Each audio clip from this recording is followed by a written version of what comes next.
আসসালামু আলাইকুম নাহমাদুহু ওয়া নুসাল্লি আলা রাসূলিহিল কারীম আম্মা বাদ। প্রিয় সুধী, মানুষের সাথে মানুষের সম্পর্কগুলো খুবই অদ্ভুত। কারো চোখে একবার যদি কেউ খারাপ হয়ে যায়, যদি তার কোনো দুর্বলতা বা দুষ্প্রকাশ পেয়ে যায়, এরপর সে যত ভালোই হয়ে যাক না কেন, মানুষ তাকে ক্ষমা করতে পারে না তাকে আর আগের মতো ভালো ভাবতে।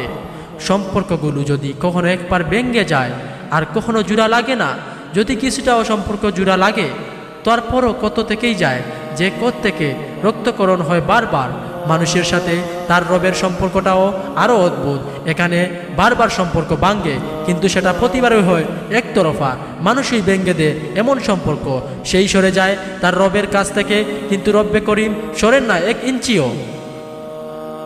আবার এই মানুষই ফিরে আসে বারবার, রহমান তাকে কাছে টেনে নেন প্রতিবার।